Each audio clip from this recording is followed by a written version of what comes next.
Hola, ¿cómo están? Buenas tardes. Bueno, bienvenidos a primera edición en esta jornada que estamos compartiendo en esta oportunidad con Fernanda. ¿Cómo estás, Fernanda? Así mismo, ¿qué tal, Juan? El saludo también a toda la teleaudiencia. Tenemos mucha información para compartir con todos ustedes en este día ya jueves con sabor a lunes, se podría decir. Una especie de semana muy rara por el tema del feriado largo. Hoy parece lunes, pero lo bueno es que ya estamos a poco tiempo del fin de semana. Definitivamente. Y para saber ya y empezar a planear las actividades que vamos a estar teniendo el fin de semana, queremos saber cómo se va a estar comportando el tiempo, Juan.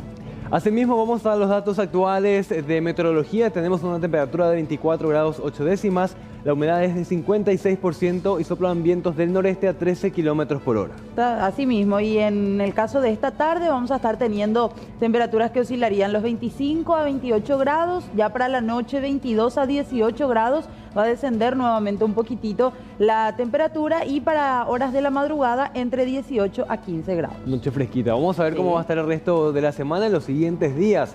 A ver, pronóstico extendido habla de que este viernes vamos a tener una máxima de 27 y una mínima de 17 grados. Asimismo, el sábado vamos a estar teniendo una mínima de 18 grados, una máxima de 28, ya elevándose un poquitito más la temperatura. Y cuidado porque este domingo se pronostican lluvias, una máxima de 25 grados y una mínima de 19 grados. Para el lunes, lluvias también ocasionales, 19 grados de mínima y 27 la máxima.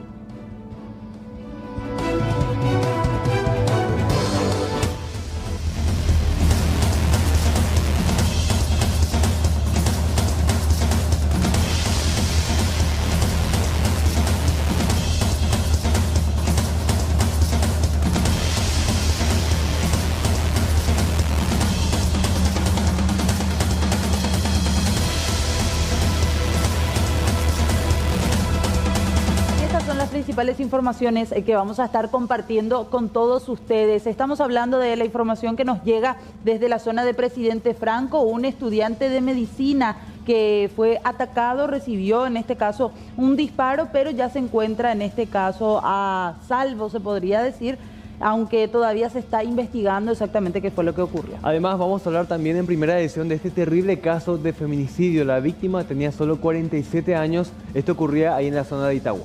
Así mismo. Y por otro lado tenemos que hablar de esta situación, apertura de encomiendas que iban a ser enviadas en el aeropuerto internacional, pero grande fue la sorpresa de los agentes de la SENAD.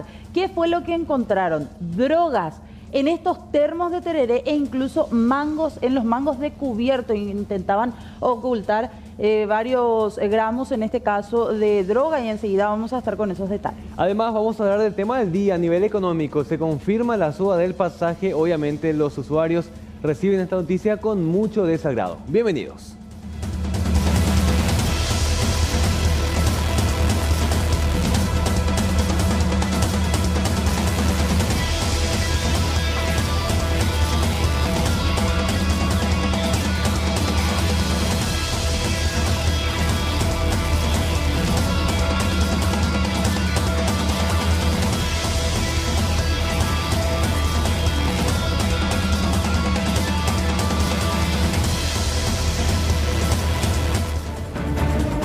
Pareja ingresa al departamento con este vehículo, se produce una discusión y luego los vecinos escucharon disparos de arma de fuego.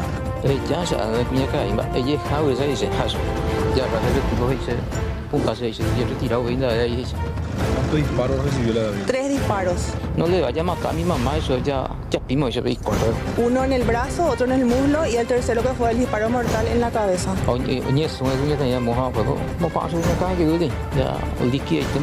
Que hace aproximadamente 3 años estas parejas ya se denunciaron mutuamente. Uno por agresión física, otro por maltrato, otro tipo de violencia familiar. A primera hora de barrio y cosas, pues tipo yo la continúo.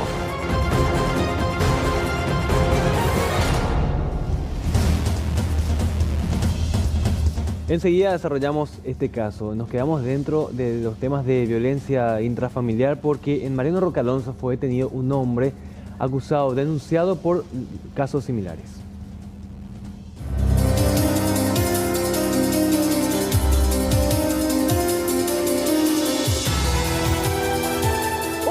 violencia familiar se registró en el barrio Monseñor Bogarín de Mariano Roque Alonso. Según la denuncia, un hombre de 32 años violentó a una mujer y la amenazó con un arma de fuego que resultó ser de juguete. Aparentemente esta persona llegó con su pareja a las 03 hora aproximadamente en un inquilinato donde reside la denunciante de nombre Ingrid Yanet Sánchez. Posteriormente esta señora llamó al sistema 911 solicitando presencia policial por una violencia familiar.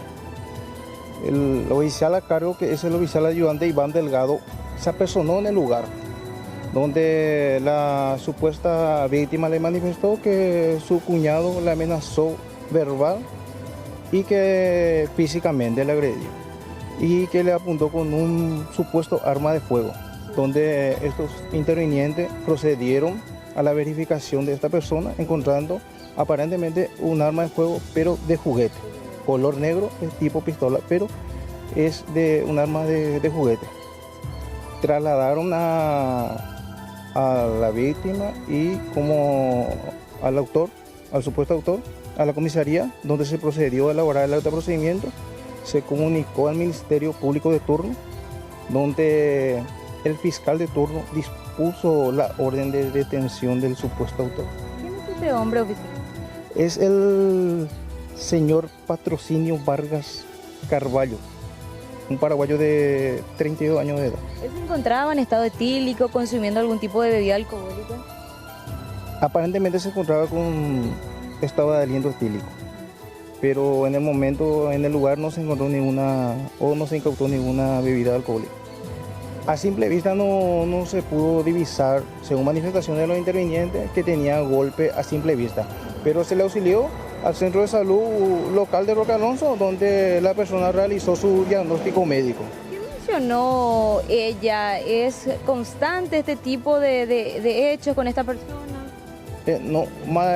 Específicamente manifestó que su cuñado llegó con la hermana a la hora indicada y que minutos después de la llegada empezó la discusión verbalmente y que posterior a eso el sindicado, el supuesto autor, le agredió verbalmente para posterior agredirla físicamente. Patrocinio Vargas aparentemente se encontraba en estado etílico y ya quedó a cargo del Ministerio Público, al igual que las evidencias.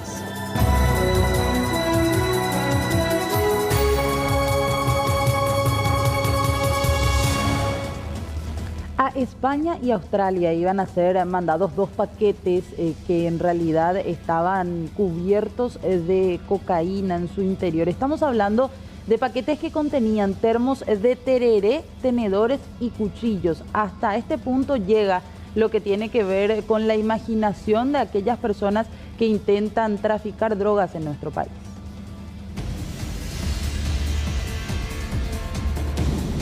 Nuevamente gracias a los canes antidrogas que se encuentran en el Aeropuerto Internacional Silvio Pettirossi, se logró abortar el envío de cocaína a destinos internacionales.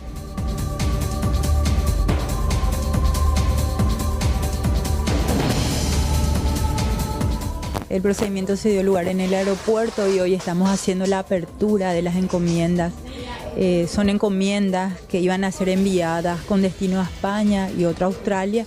Y bueno, hoy estamos haciendo la apertura con la autorización judicial. Por otro lado, ¿en qué consistían estos envíos?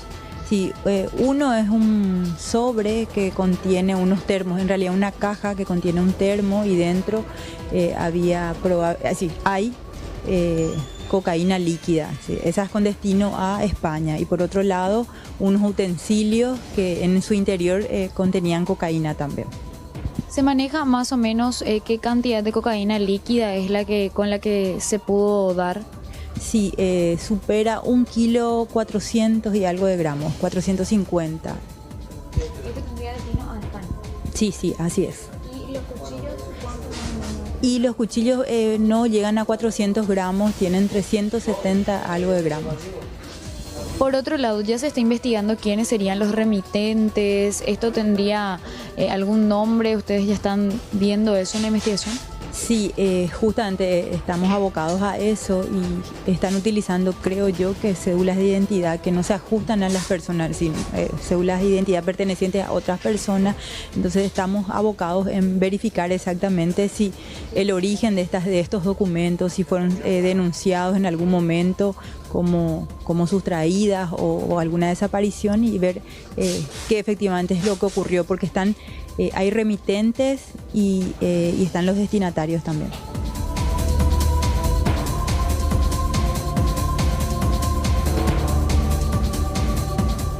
Hasta el momento, la Fiscalía investiga quiénes serían los remitentes y los destinatarios, aparentemente que utilizan cédulas falsas.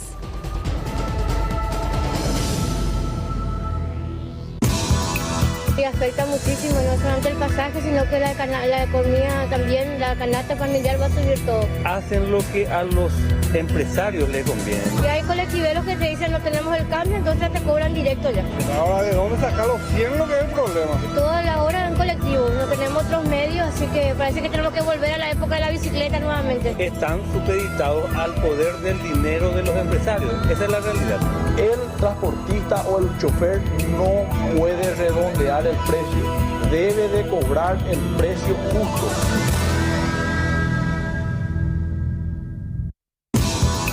Y afecta muchísimo, no solamente el pasaje, sino que la economía también, la canasta familiar va a subir todo. Hacen lo que a los empresarios les conviene. Y hay colectiveros que te dicen no tenemos el cambio, entonces te cobran directo ya. Ahora, ¿de dónde sacar los 100 lo que es el problema? Toda la hora en colectivo, no tenemos otros medios, así que parece que tenemos que volver a la época de la bicicleta nuevamente. Están supeditados al poder del dinero de los empresarios, esa es la realidad. El transportista o el chofer no puede redondear el precio, debe de cobrar el precio justo.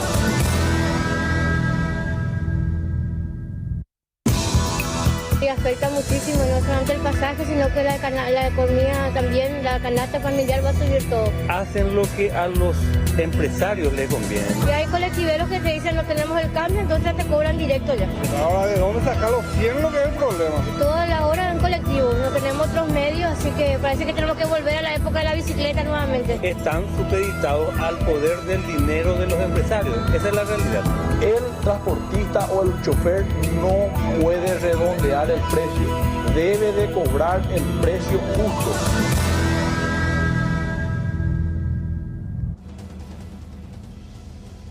Bueno, hoy es jueves, día de sesiones, y hay varios temas importantes que se están tratando, Fernanda, en este momento en el Senado, ¿no? Así mismo, tiene todos los detalles nuestro compañero Mariano López, quien ya se encuentra en vivo desde ese punto. Mariano, ¿cómo estás? Buenas tardes.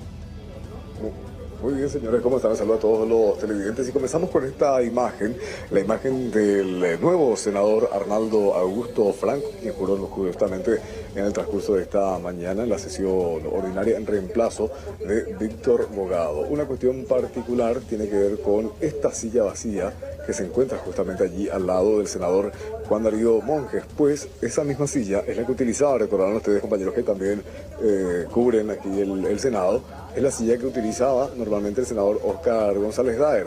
Posteriormente, esa silla fue utilizada por Víctor Bogado. Ambos senadores que justamente perdieron su investidura y finalmente ya no forman parte de este Senado de la Nación, por lo cual algunos incluso hablan de que es una silla de la mala suerte. ¿Por qué menciona Arnaldo Franco y por qué menciona esa silla? Porque en determinado momento Arnaldo Franco tenía que tomar su lugar y casi se sentó allí, al lado de Juan Darío Monjes. Sin embargo, la gente de protocolo le indicó que tenía que ir una silla más arriba y también como que provocó risas entre los senadores. Arnaldo Franco ya juró como senador y también tenemos que hablar de del desarrollo propiamente de esta sesión donde han solicitado la renuncia del ministro de la Secretaría de Emergencia Nacional, Joaquín Roa. Víctor Ríos, que justamente es de la zona del departamento de Ñemucú, pidió a Joaquín Roa que él mismo presente su renuncia, pues dijo que no le gustaría tener que realizar un pedido de interpelación contra el ministro de la Secretaría de Emergencia Nacional, a quien se refirió con diferentes calificativos. Lo trataba, por ejemplo, de miserable, de payaso, de mentiroso, con respecto a la entrega de los víveres y hizo uso de palabras durante un buen tiempo para referirse a ese asunto. También le molestó mucho lo que tiene que ver con el comunicado que emitió la Secretaría de Emergencia Nacional respecto a la llegada tardía de estos kits de víveres y también en lo que tiene que ver con la calidad de los productos. Un detalle que mencionaba Víctor Ríos para justamente... Decía, el ministro Joaquín Roa prometió bolsas de víveres que iban a durar 15 días a cada familia. Sin embargo, y empezó a citar porotos, fideos, coquito y compañía, ni siquiera para 2 o 3 días alcanzaba ese lote de víveres enviados según Víctor Ríos, por lo cual dijo y consideró que Joaquín Roa debe presentar su renuncia. Ya posteriormente, compañeros, se dio marcha a la sesión y lo que tiene que ver con el proyecto de impuestos, sí, porque hablamos de unas nuevas disposiciones impositivas que pretenden los senadores que han presentado diferentes proyectos, ya de hecho hablamos de un debate de larga data. Finalmente, el proyecto de ley que tiene que ver con impuesto al tabaco fue rechazado y pasa al archivo. Se ha rechazado el proyecto de ley que tiene que ver específicamente con el tabaco, impuesto selectivo al consumo del tabaco. Eso se ha rechazado, pasa al archivo. Ahora se han detenido en el proyecto de impuesto a bebidas azucaradas, pues hablamos de reformas impositivas en diferentes aspectos en impuestos selectivos que están debatiendo punto por punto, figuran en el orden del día. Y con respecto a eso, Juan, Fernanda, hay una discusión y una postura dividida entre los legisladores que dicen, en lugar de estar debatiendo de algo que probablemente no prospere, tendríamos que esperar nomás el paquete que va a enviar el Poder Ejecutivo. Pues recordarán que días atrás había anunciado que hay un paquete de nuevas disposiciones impositivas y una vez dado mesa de entrada a ese proyecto de ley, ahí recién empezar a ver qué se aprueba, qué se rechaza, porque decía recién Antonia por el modo de burla, cuando llegue ese paquete de nuevos impuestos vamos a tener que debatir de nuevo todo lo que ya estamos hablando. Sin embargo, el debate continúa porque decía justamente el presidente del Congreso, Silvio Velar, que no se le puede cortar el debate y las ganas de expresarse a los diferentes senadores. Así que se sigue debatiendo. Impuesto al tabaco ya se ha rechazado. ¿Sí? Ya se ha rechazado. Ahora vamos a las bebidas azucaradas, principalmente gaseosas, y luego los productos de grano en estado natural, que tiene que ver con soja, maíz y otros productos, también será tratado.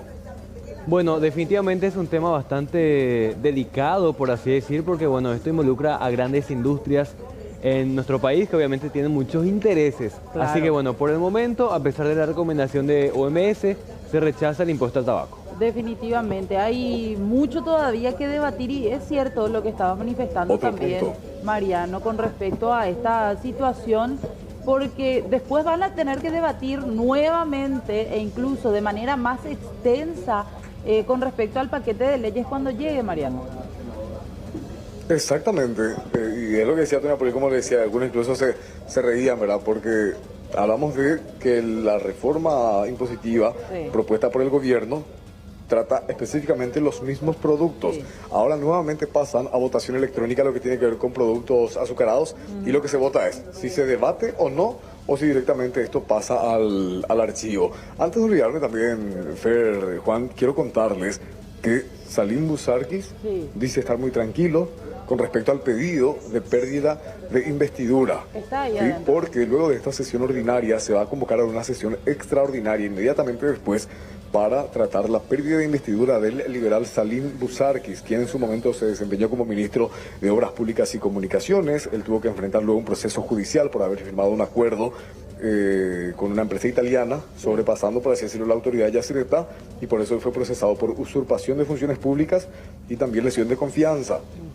Y es donde aparece, Juan, Fer, el famoso reposo MAU, reposo falso que supuestamente presentó. Paréntesis, se acaba de rechazar también el debate sobre el proyecto de impuestos para bebidas azucaradas, que de hecho todo apunta a que será así, que se irán rechazando todo esto, pues hablamos de que el Ejecutivo está impulsando un paquete de nuevos impuestos. Sigo hablándoles de Enrique Salim Busarquis porque lo que decía, por ejemplo, Sergio Godoy, es que el origen mismo de la candidatura de Enrique Salim Busarquis no debió ser, había una inhabilidad, pues él enfrentaba un proceso judicial y debido a eso no podía candidatarse, según se explicaba Sergio Godoy.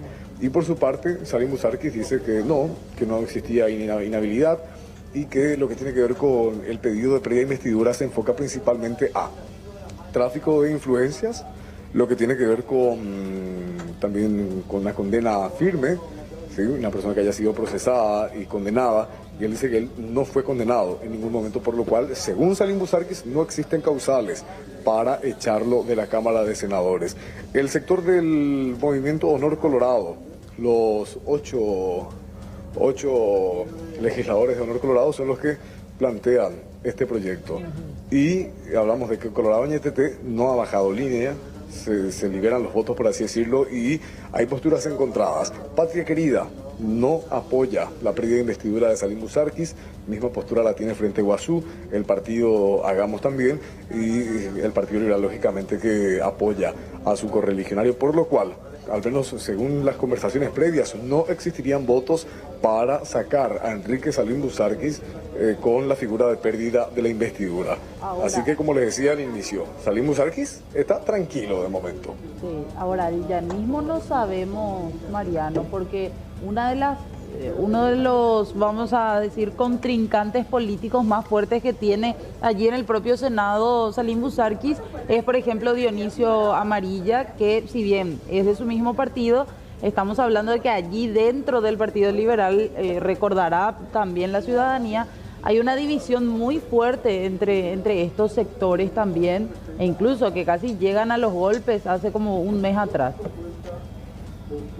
Claro, y habrá que ver definitivamente lo que tiene que ver con votos, pero preliminarmente se maneja de que no existirían la cantidad mínima de votos de 2/3 para aprobar la pérdida de investidura.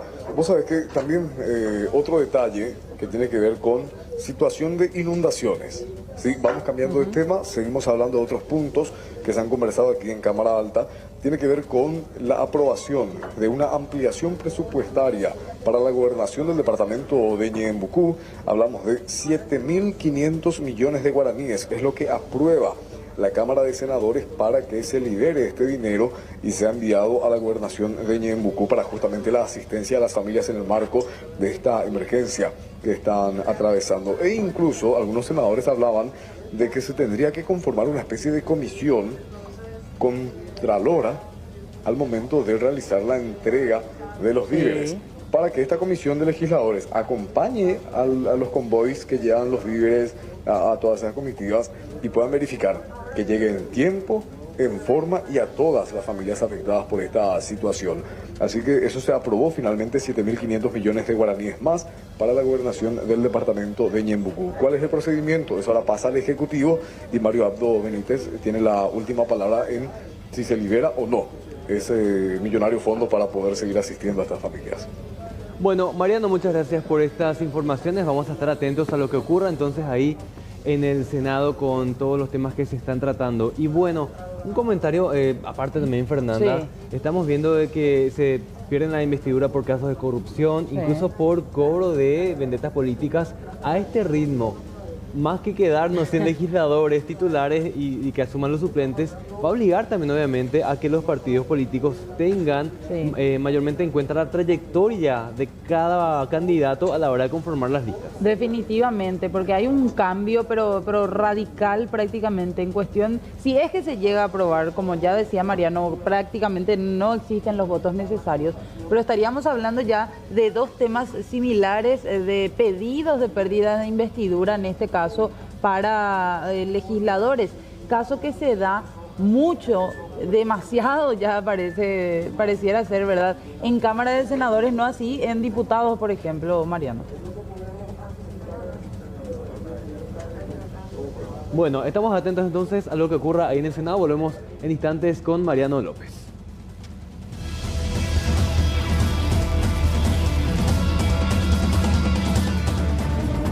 Pareja ingresa al departamento con este vehículo, se produce una discusión y luego los vecinos escucharon disparos de arma de fuego.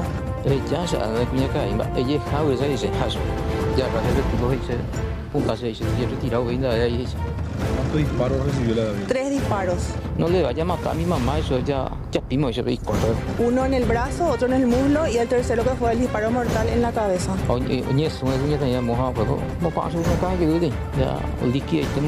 Que hace aproximadamente 3 años estas parejas ya se denunciaron mutuamente. Uno por agresión física, otro por maltrato, otro tipo de violencia familiar. A primera hora de barrio y cosas, tipo yo la continúo. Son las 13:34 de este jueves 16 de mayo. Renovamos el saludo a la teleaudiencia. Estamos en primera edición, esta vez con Fernanda Chamorro. Fernanda, ¿cómo estás? ¿Qué tal? Nuevamente el saludo, Juan, para toda la gente que se va sumando a este espacio informativo. Como siempre, tenemos que también hablar de lo que ocurre en zona norte de nuestro país. Mientras estamos hablando de una nueva persona desaparecida en zona de influencia de grupos criminales, no tenemos que olvidar a estas 2 personas, 2 hombres que jamás volvieron a sus hogares. Edelio Morínigo cumple hoy 1772 días secuestrado y don Félix Urbieta 941 días.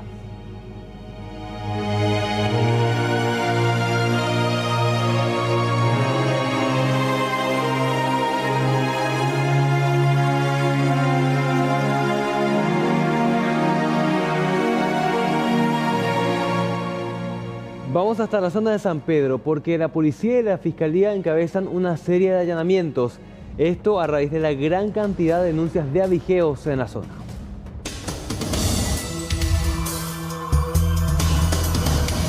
Los agentes dependientes de la Policía Nacional de San Pedro realizaron varios allanamientos contra el abigeato y desarticularon cuadrillas dedicadas al robo de ganado. También encontraron droga en medio de los procedimientos.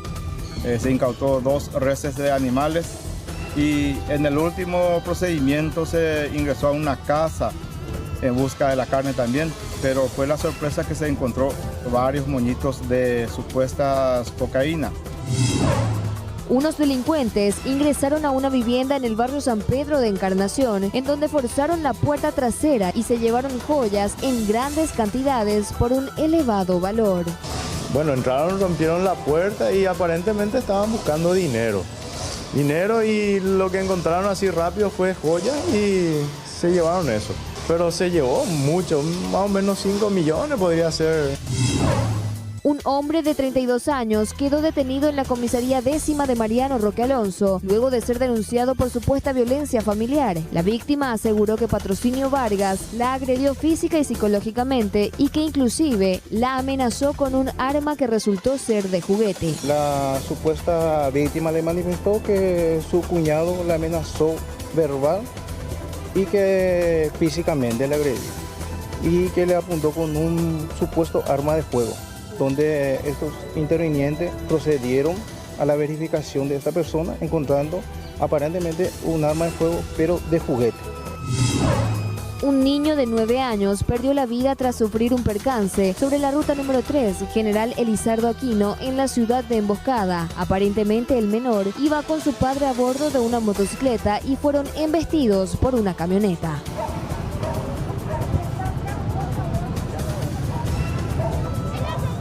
Sí. Venían como loca. Sí, le chocó a una criatura.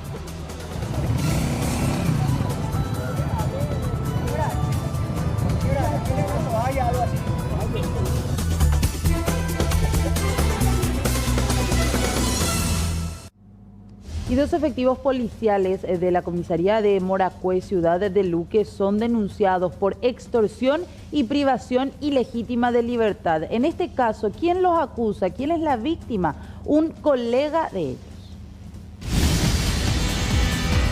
Según la denuncia radicada por el suboficial Gabriel González, quien presta servicios en la comandancia de la Policía Nacional, él se encontraba jugando vóley con sus vecinos a pocas cuadras de su vivienda. En ese momento arribaron 2 suboficiales de la comisaría 28 de Moracué y supuestamente lo privaron de forma ilegítima de libertad, junto con un hombre de 61 años. En la sede policial los extorsionaron pidiéndoles el pago de dinero en efectivo. 5 millones de guaraníes para nuestra liberación inmediata de la comisaría y nos despojaron nuestro aparato celular. De hecho que mi batería ya se estaba acabando en ese momento, por eso yo no le pude llamar a nadie para que yo pueda pedir apoyo de de algún abogado, de algún familiar, de algún vecino, ¿verdad?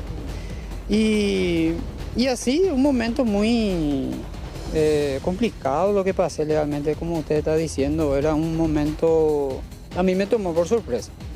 ¿Por qué? Porque yo soy una persona trabajadora, honesta y puedo comprobarlo. Y que me estén haciendo estas cosas a mí me sorprende, ¿verdad? ¿Con qué argumento llegan ellos y te detienen? Y supuestamente por invasión de propiedad. En la comisaría, supuestamente le obligaron a firmar un acta en donde se dejaba constancia de que el suboficial había invadido un inmueble ajeno. Los uniformados acusados fueron identificados como Pablo Alsina y Darío Avesada. Prácticamente me obligaron a firmar ese acta de procedimiento. Yo me negué a firmar porque ahí decía que a mí me estaban sorprendiendo infraganti en un lugar privado, ¿verdad? Que es del denunciante, realizando excavaciones. Y yo voy a demostrar que yo le acompañé a la comisaría a los personales policiales desde mi domicilio, de la vía pública. El extraño hecho se dio el 9 de mayo. Llamativamente, el informe por supuesta invasión de inmueble en el que habría incurrido Gabriel González recién fue elevado al día siguiente. Según lo mencionado, la víctima radicó su denuncia en la comisaría tercera de Luque porque en la 28 de Moracué no quisieron recepcionarla. Lo cierto y lo concreto es que acá se le tomó, ¿verdad? Porque es una obligación nuestra, ¿verdad? Sea cual fuese la persona involucrada, no interesa, es una obligación de la policía, ¿verdad? Tomarle la denuncia y darle los trámites correspondientes, en este caso, comunicarle a los superiores y posteriormente al Ministerio Público, ¿verdad? Donde consta acá recibo de recepción del Ministerio Público. El hombre de la tercera edad, que también fue víctima, cuenta con un hijo abogado, quien colaboró para que ambos sean liberados luego del confuso episodio. El hecho quedó a cargo del Ministerio Público. Bueno, los denunciados se comunicaron con nuestro canal para dar su versión sobre esto y ellos cuentan, bueno, otra historia. Así mismo, en este caso tenemos que escuchar la versión del comisario Ulises Portillo. Él sería superior, en este caso, a estos dos oficiales de policía que fueron quienes interceptaron a este hombre, a Gabriel González.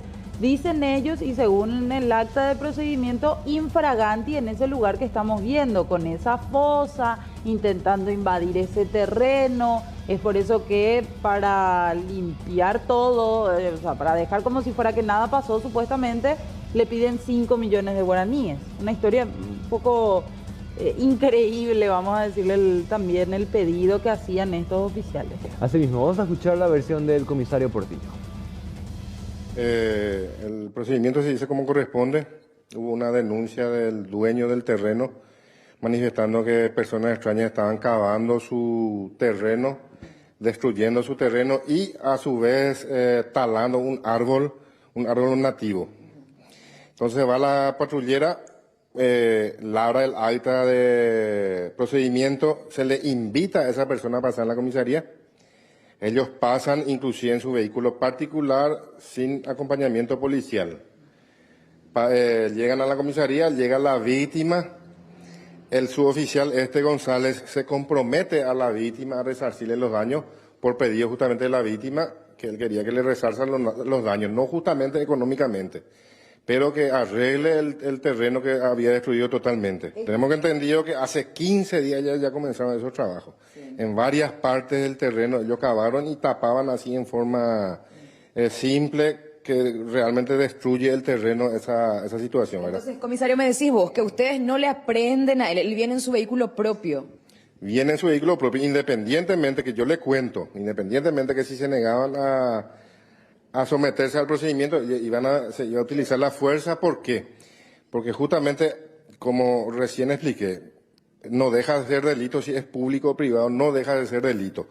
Y cuando hay una tala de árbol que es nativa, un árbol nativo, ¿verdad?, corresponde a un delito ambiental. Sí, claro. Entonces, indefectiblemente, ellos tenían que pasar por la comisaría, no justamente utilizando la fuerza ni nada, pero ellos tenían que pasar para ser identificados y labrar el acta de procedimiento. Bueno. El supuesto pedido de dinero no corresponde, ¿por qué? Porque la misma víctima le pidió que le resarza los daños, como recién le expliqué, no justamente económicamente, que arregle el terreno, porque ellos llevaron como 3 veces maquinaria, que son tractores, a destruir el terreno. Él estaba en su derecho y por recomendación de su abogado, el abogado le manifiesta a la víctima pedirle que te resarza los daños. Entonces, Entonces él hace eso. Eso se comunica totalmente a la Fiscalía. Fue comunicado a la Fiscalía Ordinaria, donde se dispuso que se comunique a la Fiscalía Ambiental. Como no se pudo contactar con la Fiscalía Ambiental, se llama nuevamente a la Fiscalía Ordinaria, donde la fiscal dispone que cada uno haga su denuncia, si es que por supuesto no llega a un acuerdo, y que se retiren, cosa que así mismo ocurrió. Ellos se retiraron posteriormente. He visto una publicación, creo que televisiva, donde él habla que cuando llega el hijo del señor abogado que se le libera, que esto no fue así. El hijo del señor ya llegó, inclusive estuvo casi en todo el procedimiento que se está realizando en la comisaría. Él vio todo cómo ocurrió eso. Una comitiva fiscal policial en San Pedro allanó varias viviendas de la zona de Villa de Rosario. Estas casas serían de presuntos abigeos. Esto ante la denuncia de ganaderos que dicen que los animales huyen de la subida del nivel de los ríos y en las zonas más altas son faenados. Tras un trabajo de inteligencia y posterior allanamiento, se logró desbaratar grupos de abigeos en la zona de Villa del Rosario, San Pedro. La denuncia provino de ganaderos que aseguran que sus animales huyen de las aguas en zonas altas y allí los abigeos aprovechan para faenarlos y posteriormente comercializarlos a bajo costo. Los ganaderos manifiestan y denuncian que los abigeos, aprovechándose de la crecida del río, los animales se juntan en los lugares más altos, siendo atacados por abigeo, y que luego de faenar lo pasan en canoa y comercializan al lado de Puerto Rosario, en la región oriental. Es por eso que se realizan estos procedimientos, allanamientos, todo bajo supervisión del juzgado. Se ingresó a varios domicilios, se incautó 2 reses de animales y en el último procedimiento se ingresó a una casa en busca de la carne también, pero fue la sorpresa que se encontró varios moñitos de supuestas cocaína, que también fue incautado, procediéndose a la aprehensión en ese momento del responsable, que es una persona de sexo masculino de 30 años aproximadamente. En el recorrido se incautaron varias evidencias que certifican la venta y comercialización de carne de manera irregular. En casas de familia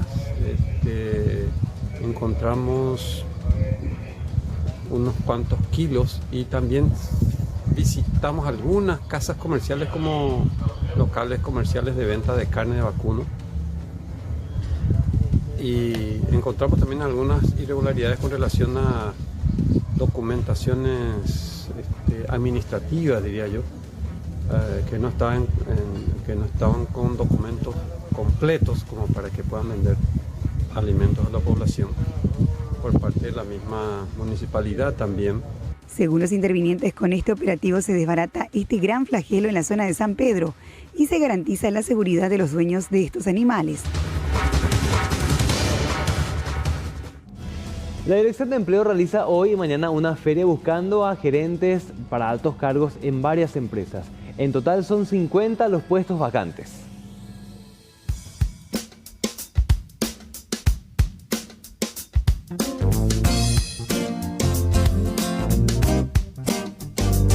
Para todas aquellas personas que tienen espíritu de líder, la Dirección de Empleo ofrece más de 50 vacancias para gerencias y jefaturas en una nueva feria de empleo que se desarrolla este jueves y viernes. Bueno, estamos hablando de 3 gerencias comerciales, una gerencia administrativa, una gerencia informática, estamos hablando de 2 subgerencias para local de comida rápido. Evidentemente una multinacional, estamos hablando también de 8 jefaturas, ¿verdad? Jefaturas de depósito, de importación administrativa. Además tenemos una cadena de supermercado que está buscando varias posiciones de jefe de sala, ¿verdad? Dentro del supermercado y con horario de súper, significa trabajando sábado y domingo, pero al ser jefe el horario es de 8 a 6, un horario fijo. Y también tenemos muchas supervisiones comerciales para un grupo importante del sector privado de seguros médicos, que tiene varias empresas, ¿verdad? Una empresa del sector médico, otra del sector odontológico y una tercera línea del sector sepelios, ¿verdad? Entonces, en todo están buscando supervisores comerciales, personas que tengan más de 22 años y sin límite hacia arriba, pero por sobre todo que ya hayan tenido la experiencia de liderar gente, ¿verdad? Evidentemente en el caso de gerencias ya título universitario concluido, porque estamos hablando de salarios que tienen como piso 3 millones y que en muchos casos pasan los 10 millones. La persona que no se acercó todavía nunca a las oficinas de empleo se le hace el currículum electrónico, aquellos que ya pasaron se les hace pasar directamente a las entrevistas. Y sí, la parte financiera, administrativa financiera, sí. En este ámbito de jefatura. Exactamente. ¿Cómo se enteró de la feria? Y por correo me enviaron un amigo. ¿Hace mucho ya que está buscando trabajo? Sí, sí. ¿Hace cuánto tiempo? 2, 3 meses. ¿Qué tal? ¿Está difícil de repente? Está difícil, sí.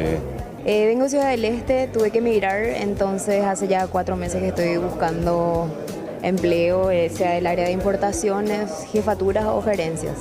¿Tuviste experiencia ya en Ciudad del Este? Sí, bastante. Tengo ya casi 10 años trabajando con comercio internacional y hasta ahora todavía no se da la oportunidad por acá, ¿verdad? Entonces, aprovechando la feria, a ver si es que se puede hacer un nexo entre los que buscamos empleo y los que ofrecen, ¿verdad? Y la verdad que les animo muchísimo porque yo sé que no es fácil estar sin empleo, más todavía teniendo tu propia mochila, tu propia experiencia, ¿verdad? Y les animo a que vengan también. Lo que buscan con este tipo de iniciativas y ferias de trabajo es incentivar a todas aquellas personas a que continúen formándose para alcanzar importantes lugares en diferentes empleos que se pueda llegar a dar. En este caso pueden acercarse hasta Perú y Río de Janeiro en la dirección de empleo y dejar su currículum.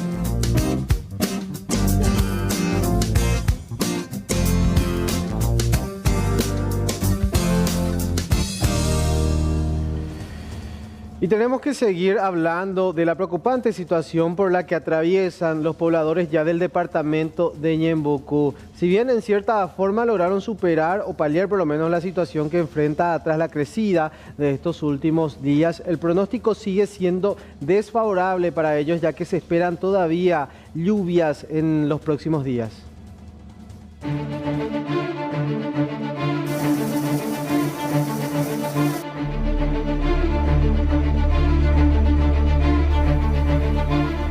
Luego de que gran parte de la ciudad de Pilar sufriera la inundación de calles, avenidas, comercios y viviendas, la situación tiende a normalizarse de a poco, aunque el panorama no es muy alentador. Los casi 400 milímetros de lluvia caída en 48 horas en la capital del Ñembucú ya fueron expulsados casi por completo y la ciudad va retomando su movimiento habitual.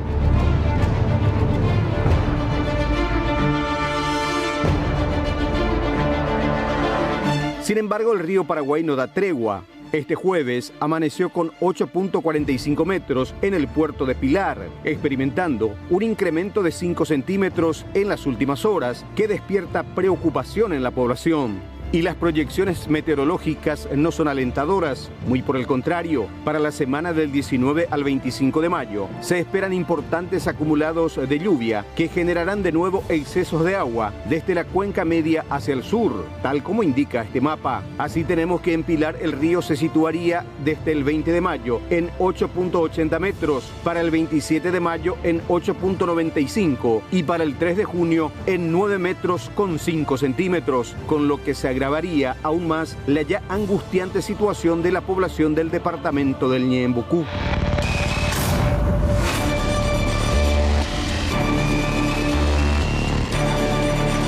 El muro que rodea a Pilar puede soportar una crecida de hasta 10 metros. Si supera esa marca, la ciudad quedaría inundada por completo y las motobombas no tendrían capacidad para expulsar las aguas, según los entendidos.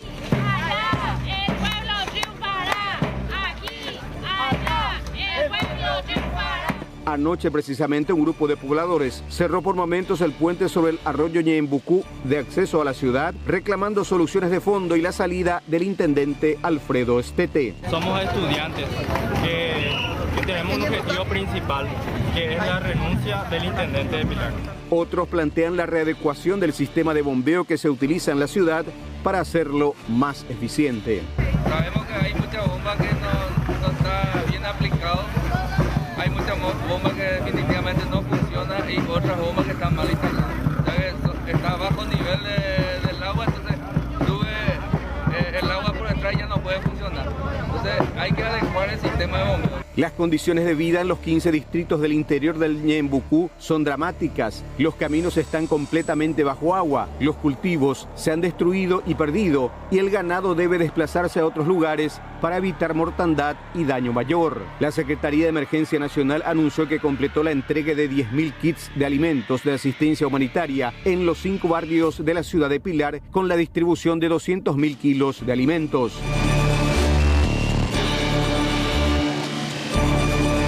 En Asunción, entre tanto, el río también continúa subiendo. Este jueves, el registro indicaba que llegó a 7.15 metros, subió 5 centímetros en las últimas 24 horas. La cantidad de familias desplazadas es cada vez mayor.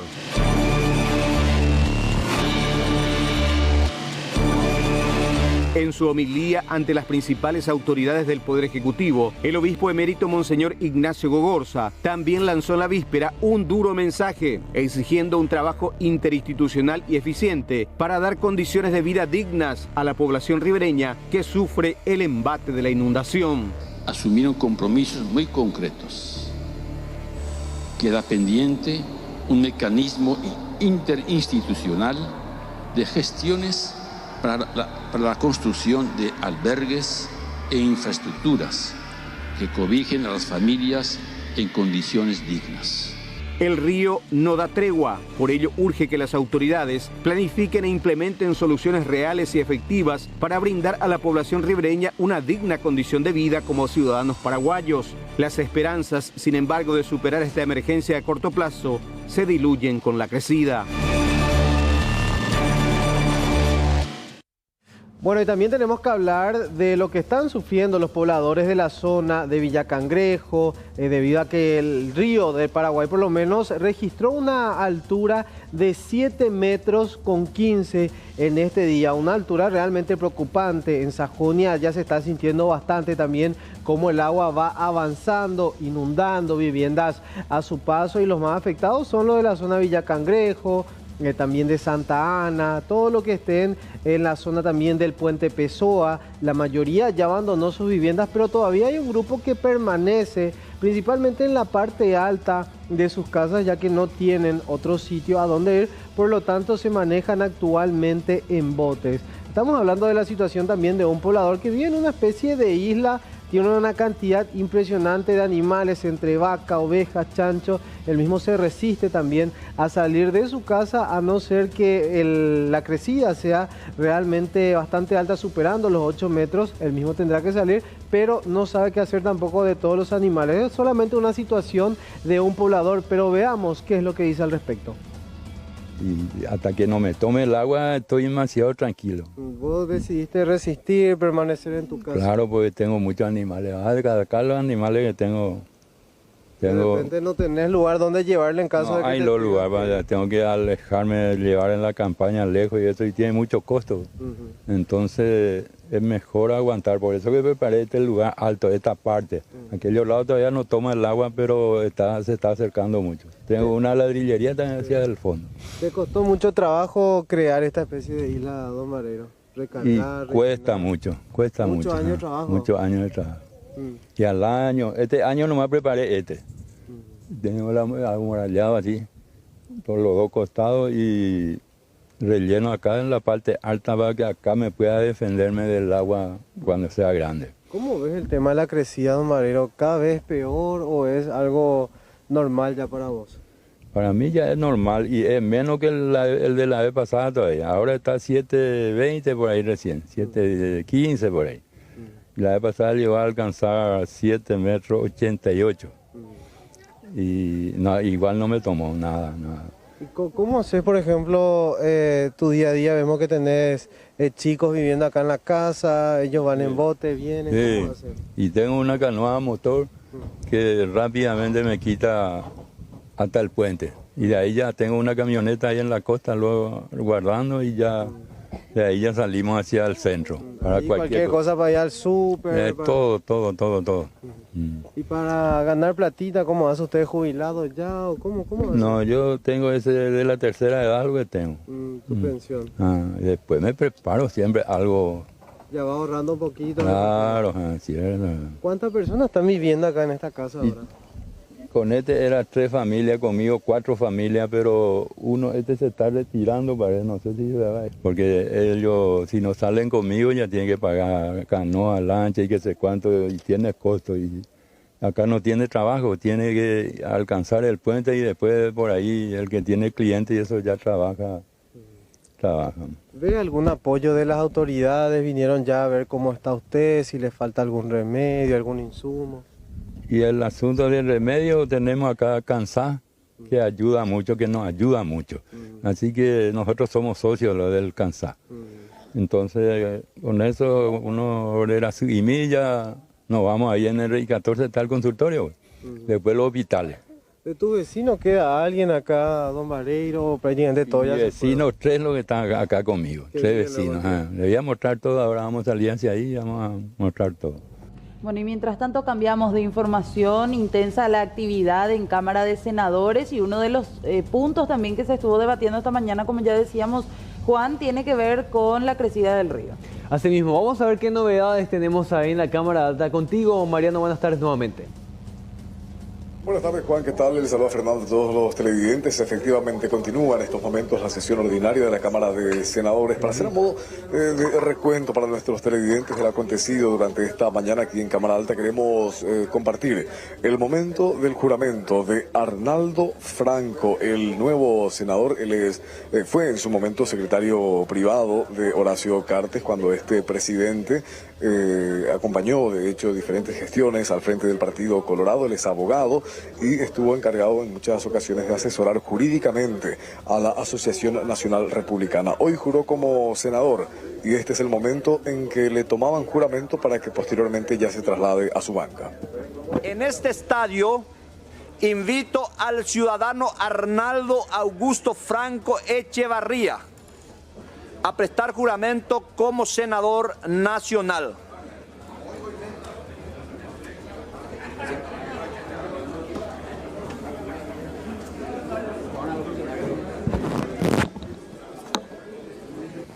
Ciudadano Arnaldo Augusto Franco jura o promete desempeñar con fidelidad y patriotismo sus funciones como senador de la nación, observar y hacer observar la Constitución y las leyes de la República?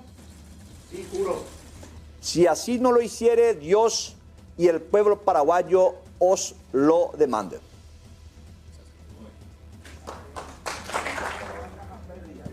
Era el momento en que juraba Arnaldo Franco, nuevo legislador, y quiero nuevamente insistir con este detalle. La silla al costado izquierdo de Juan Darío Monjes. Esa silla ocupada anteriormente por Óscar González Daer al inicio de este periodo parlamentario. Él salió finalmente del Senado, fue echado bajo la figura de pérdida de investidura.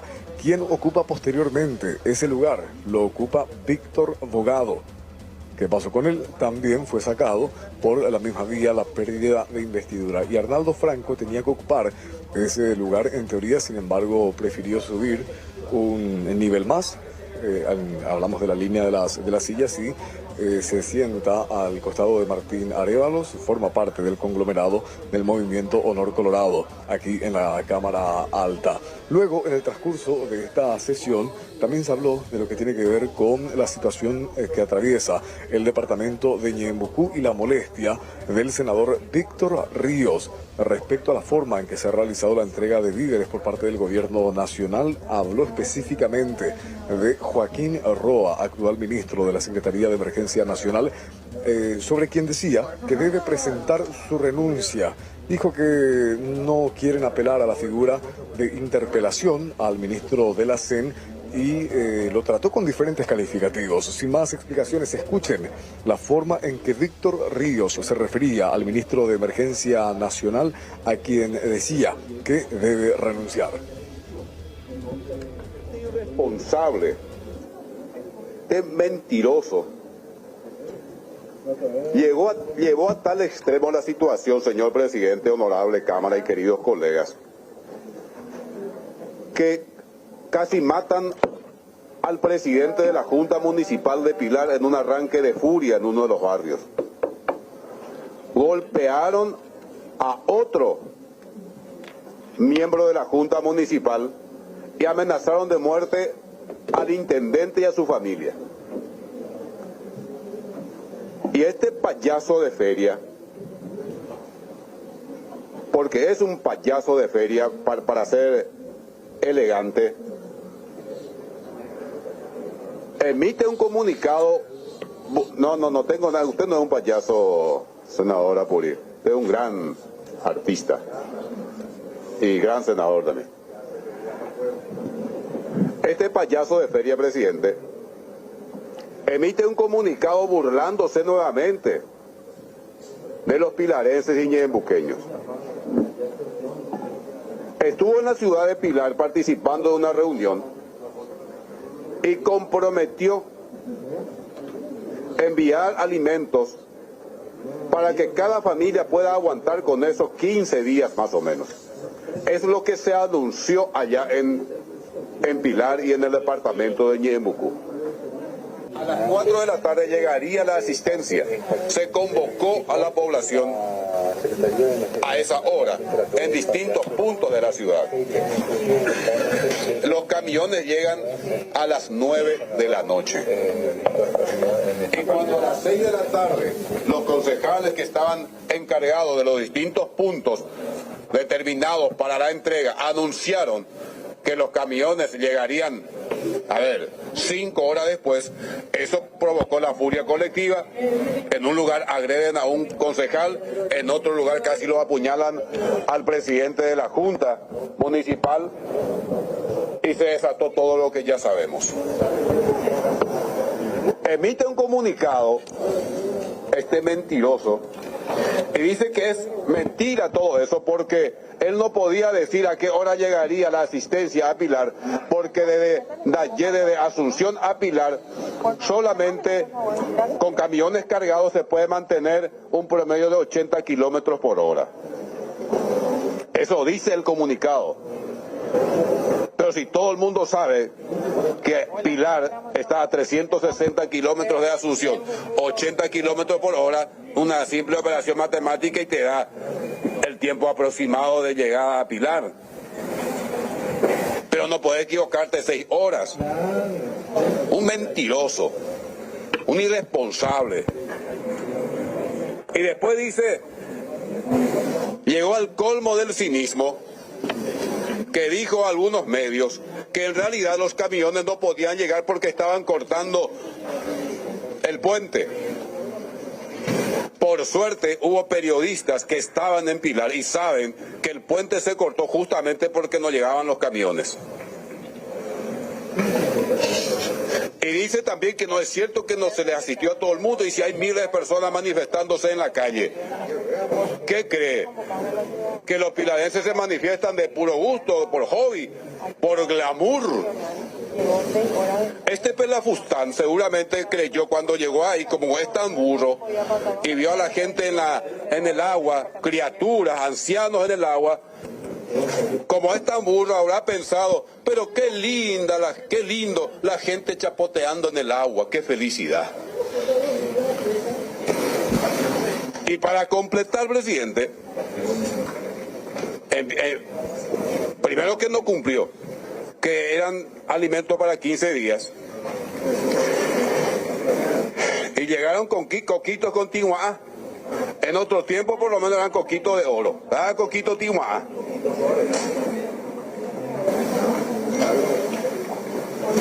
Y por supuesto que genera la reacción de la gente. Así de inepto, así de irresponsable. Y a mí no me pueden decir que estoy tratando de sacar ventaja de esto, porque desde el presidente de la República para abajo sabe del esfuerzo que estamos realizando y que venimos realizando para contener a la gente, para evitar desbordes, para evitar situaciones mucho más graves. Pero ¿cómo paramos a la gente si está 2, 3 días en el agua hasta el cuello? Y desde la Secretaría de Emergencia Nacional se burlan de la gente. Lo expresado por el senador Víctor Ríos, quien de hecho ya anteriormente se desempeñaba también como diputado por el departamento de Ñeembucú. Vale mencionar en este sentido que la Cámara de Senadores aprobó una ampliación presupuestaria de 7.500 millones de guaraníes para la gestión de la gobernación en lo que respecta a ayuda a las familias que se encuentran bajo agua y de esa forma poder garantizar un poco la llegada también de los recursos desde el Ejecutivo para con la gobernación. Eso se aprobó y finalmente Mario Abdo Benítez tendrá que refrendar este proyecto de ley ya para la transferencia, reitero, de 7.500 millones de guaraníes para la asistencia a estas familias. En estos momentos se está desarrollando la sesión ordinaria de la Cámara de Senadores y posteriormente ya hay una convocatoria a sesión extraordinaria. Inmediatamente terminada la sesión que se está desarrollando ahora, nuevamente dan inicio a otra reunión para tratar únicamente el punto de pedido de pérdida de investidura contra Enrique Salín Busarquis. Al respecto, también Salín Busarquis convocaba una conferencia de prensa antes de esta sesión para explicar los diferentes puntos y él menciona que no existen condiciones o no existe el presupuesto necesario para utilizar esta figura de pérdida de investidura en contra suya. Escuchamos las explicaciones de Salín Busarquis respecto a este tema.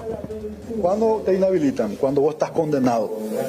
Yo no tengo condena, al contrario, tengo un sobreseimiento definitivo.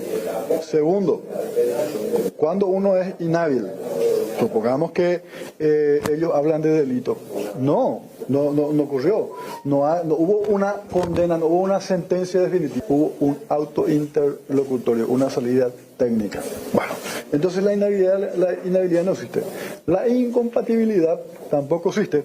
Y el uso indebido de influencia es claro. O sea, la figura de la pérdida de investidura es una figura exclusiva para senadores y diputados que están en el ejercicio de su función. Yo en esa época, podemos debatir 100 años por el certificado, que yo me ratifico que es auténtico, y me fui a someterme a una junta médica y la fiscalía no quiso llevar adelante porque no sabían la verdad. Pero tenemos que irnos por lo que dice la Constitución Nacional. La Constitución Nacional habla del uso de indebida influencia para senadores y diputados en el ejercicio de su función. Entonces, cuando se dieron estos supuestos hechos que ellos mencionan, yo ni siquiera era candidato. Entonces, no corresponde desde ningún punto de vista. Ellos pueden decir lo que ellos quieran. ¿Es otra causa, el tema del OPC? Bueno. ¿Cómo está esa situación? Y esa causa también es una causa que se dio en la época justamente de Cartes. Yo recuerdo que ellos hablaban de lesión de confianza, que se pagó $500,000 en obras públicas, 100,000 en Yacyretá. Y bueno, yo lo primero cuando asumí como senador solicité mi desafuero, hice los pedidos de informe, Obras Públicas responde que no se pagó nada, Yacyretá responde que no se pagó nada. Y bueno, cuando yo tengo esos informes, no es lo que se pagó. Nosotros nunca dijimos que se pagó. Le endeudó al país. Cambiaron ya de argumento. Entonces yo solicité el pedido a la Procuraduría General de la República y el procurador responde: no hay reclamo de pago al Estado paraguayo, no hay juicio.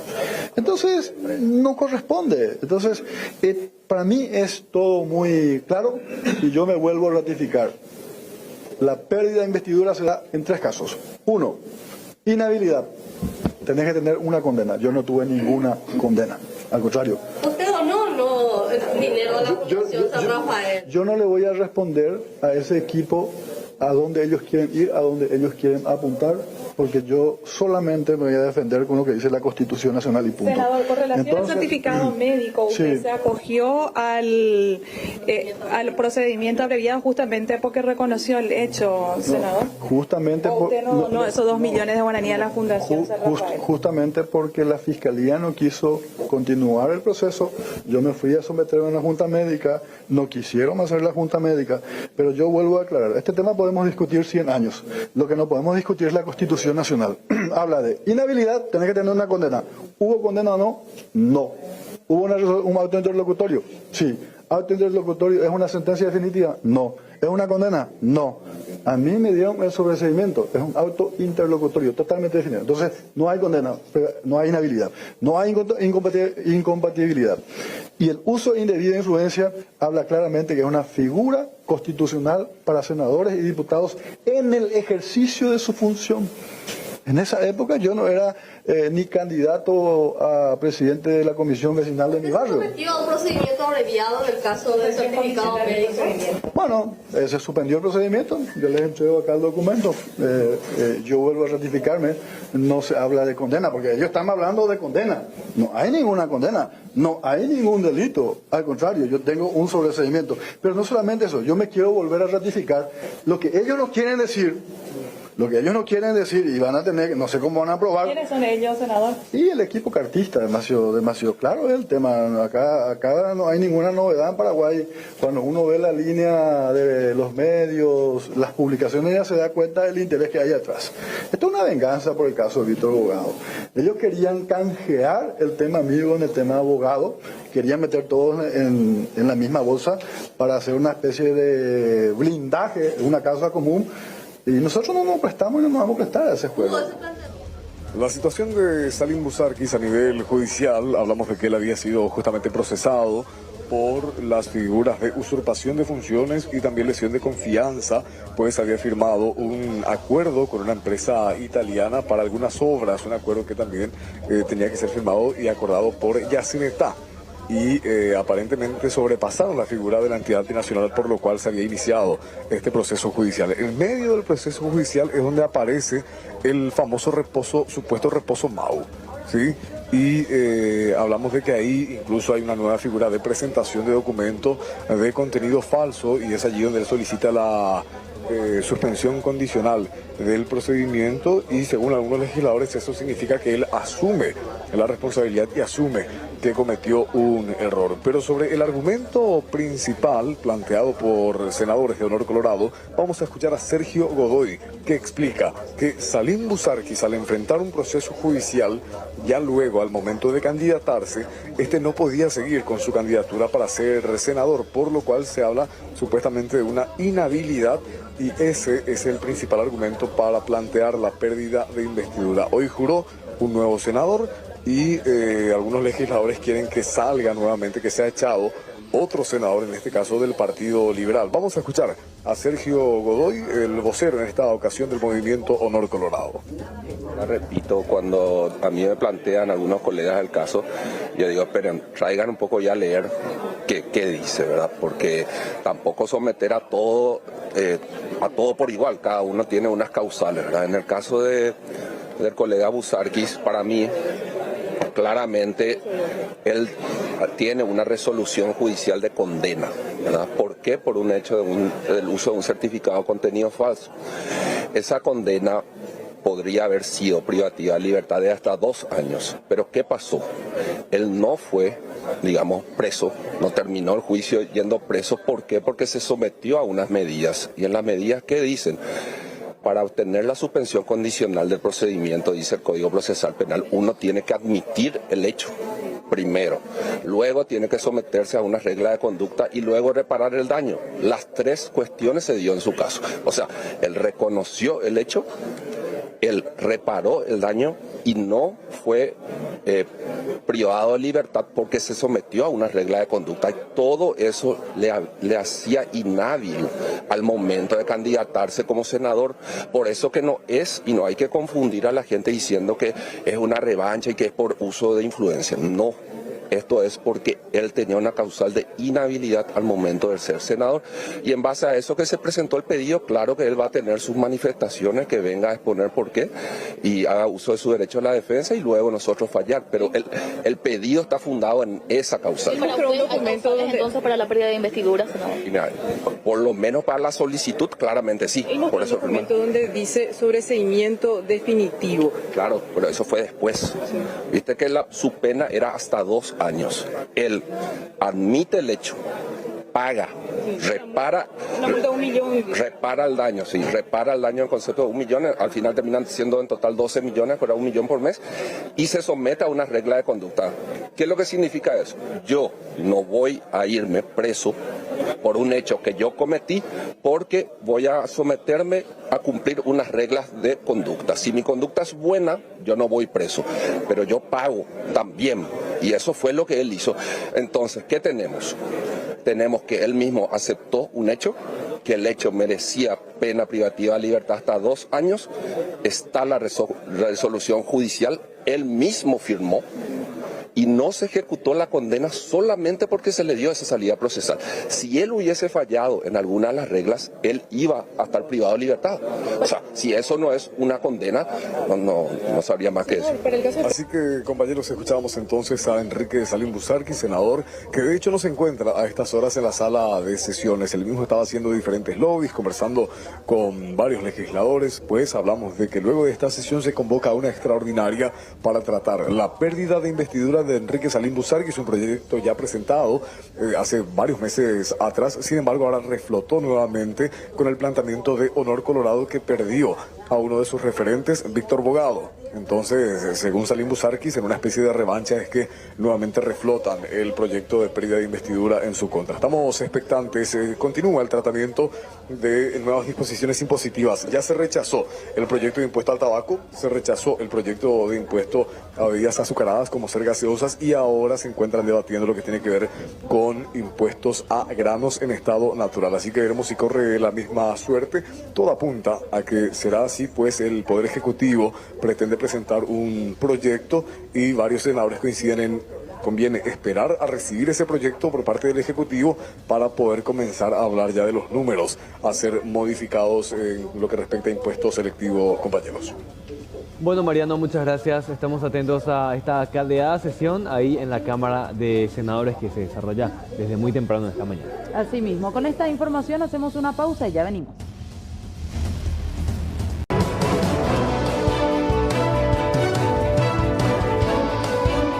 Bueno, y definitivamente uno de los temas del día es la suba del pasaje. Hablamos de 2.400 guaraníes para el servicio convencional y 3.600 para el diferencial. Esto que ya fue anunciado por el Ministerio de Obras Públicas a través de un tuit publicado el día de ayer. Consultamos a los usuarios del transporte público qué es lo que opinaban y esto decían.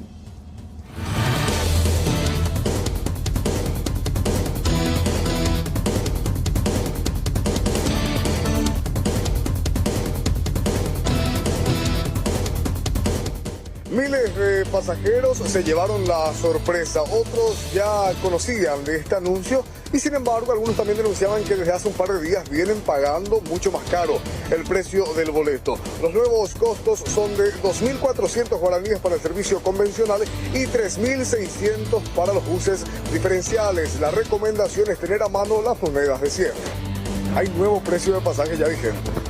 Así es, desde hoy. ¿Qué piensa usted? El tema es que desde que cayó Stroessner, todos los presidentes hasta ahora hacen lo que a los empresarios les conviene, no lo que al ciudadano común le conviene. Esa es la realidad. Todos los gobernantes, todos los presidentes, incluido Mario Abdo, están supeditados al poder del dinero de los empresarios. Esa es la realidad. Acá en nuestro país se gobierna para los ricos, no para los pobres. ¿A vos en estos días, el martes, el miércoles, te cobraron? Ayer sí pagué 2.400 ya en la Chaqueña. O sea, ya te aplicaron ya el nuevo precio. Sí, ayer. Entonces desde hoy recién tienen que regir. Sí. ¿Te contaron eso? Bueno, me enteré a través de las noticias. Hoy hay nuevo precio, ¿sabía usted? No sabía. ¿No sabía? No. 3.600 el diferencial y 2.400 el convencional.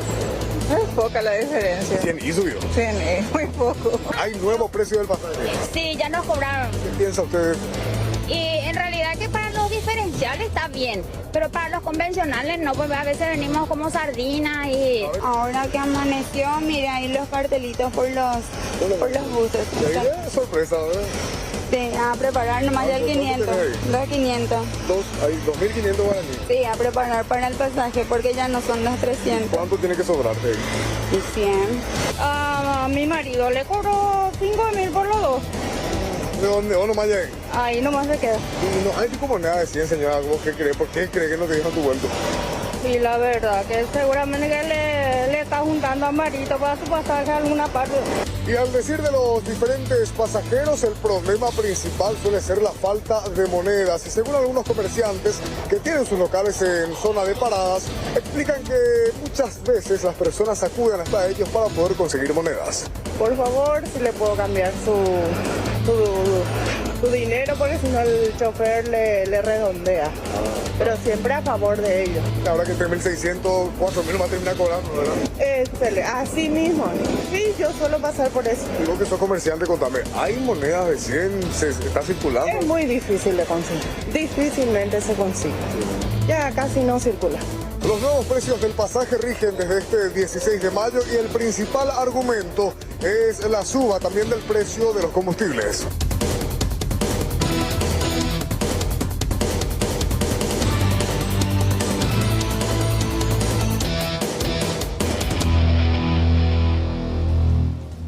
Bueno, es lo que decía la gente, algunos a favor o al menos aceptando y otros en contra totalmente. Pero en conferencia de prensa el viceministro de Transporte Pedro Britos hablaba también de por qué se daba esta suba del pasaje y sobre todo instaba también a los usuarios a hacer las denuncias correspondientes si es que los choferes les cobraban la tarifa que no corresponde.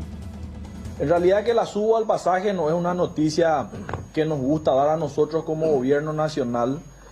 Estamos atados muchas veces a una tendencia alcista del precio del petróleo y que, como siempre hablamos con los compañeros de la prensa, tiene una descendencia hacia abajo en la suba del gasoil, que tiene un componente muy importante, específicamente del 40% de la movilidad del bus. Y tenemos también un dólar que tenemos una suba muy importante en estos últimos meses. La última cotización con la baja del precio que se dio en el mes de diciembre, el dólar estaba a 5.850 y hoy la última regulación con esta alza se dio con 6.300 guaraníes en la suba del gasoil. Nosotros hacemos un esfuerzo como Estado paraguayo justamente para que el incremento y el golpe no sea suficiente, por eso es que el subsidio es una herramienta para que no impacte directamente en el usuario. Ayer nosotros utilizamos la cuenta oficial del MOPC justamente para dar a conocer el decreto correspondiente de la suba, porque hoy no queríamos que se amanezca con mucha incertidumbre por parte de los usuarios. Queríamos que el usuario y los medios puedan comunicar. El decreto ya estaba firmado por el presidente de cuáles iban a ser los precios. Y le pedimos a todos los usuarios de que hagan la denuncia en la página web del MOPC o por mesa de entrada. Y muchas veces también lo que nosotros y las denuncias que lo hacen a través de las redes sociales también nos sirven, toda vez que nos adjunten el ticket, toda vez que nos den algún video, alguna imagen que nos pueda servir a nosotros como un elemento de prueba. Repito, el transportista o el chofer no puede redondear el precio, debe de cobrar el precio justo y tiene la obligación de dar el vuelto correctamente. Algunos dicen, no, es 100 guaraníes nomás, no es así. 100 guaraníes para una persona significa mucho y especialmente para la clase trabajadora. Hoy comenzamos a hacer una fiscalización desde las 5 de la mañana con el nuevo precio, eso va a seguir todo el día y toda la semana hasta que nosotros podamos corroborar que esté funcionando bien el sistema de cobro debido del precio del pasaje con esta suba. Por favor, le pedimos a todos los usuarios, denuncien. No se puede redondear el pasaje en 2.500 y en otros precios. El precio del pasaje es de 2.400 el convencional y de 3.600 el diferencial. Cambiamos de información. Tan solo 22 años tenía un joven estudiante de odontología que estaba viajando desde Ayolas con destino a Villarrica cuando sufrió este accidente de tránsito. Se desconocen las causas, pero lo único que se sabe es que chocó de manera frontal contra un auto.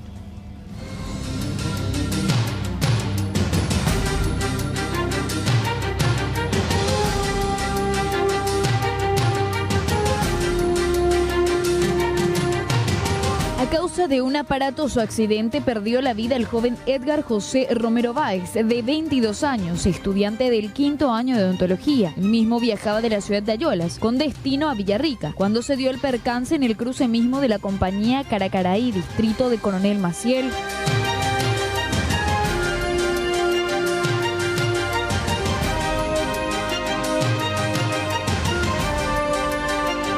El joven fue encontrado por efectivos policiales en la banquina, ya sin signos de vida, a unos metros de los vehículos. En la camioneta con la que se dio el impacto no se encontró a ningún ocupante. El diagnóstico como causa de muerte del estudiante fue traumatismo de cráneo encefálico grave. ¿A qué hora ocurrió el accidente? Y aproximadamente 11 de la noche por ahí, según información. ¿A qué hora le llegaron la información a usted? La 1:30 por ahí, de la mañana. Y bueno, ¿y el cuerpo? Ya estaba en el morgue. En el morgue, o sea que en el hospital regional de Cazapá. Así mismo. ¿Y ahora dónde lo llevaron? Y en la casa de su mamá. ¿En la ciudad de Ayola? Ciudad de Ayola. ¿Usted es el cuñado? Sí, así mismo. ¿Cuántos hermanos tiene? Y 3 hermanos. ¿Y dónde venían de Ayola? ¿Venían para Cazapá? Para acá, para Villarrica. ¿Él es estudiante? Estudiante, sí. 5º año de odontología. ¿Y vivía en Villarrica? Sí, Villarrica. ¿Y con quién viajaba él? Solo. Añito. ¿Y ahora qué encontraron en el auto? Y nada, ya. Su pertenencia a su campeón, todo, nada más. Eso no me. ¿Lo que traían? ¿Esa pescado? Sí, pescado es lo que traían. ¿Bolsa para el palo? Sí. Así mismo. ¿Y solamente eso, su ropa? ¿Ya? Y recuperamos eso, de venida con mi cuñado. Sí. ¿Solamente eso? Sí, así es. Se realizó una ardua búsqueda por las inmediaciones en hospitales cercanos para dar con el conductor de la otra parte involucrada, a quien finalmente no se ubicó. Los vehículos involucrados quedaron a disposición de la Fiscalía para proseguir con la investigación.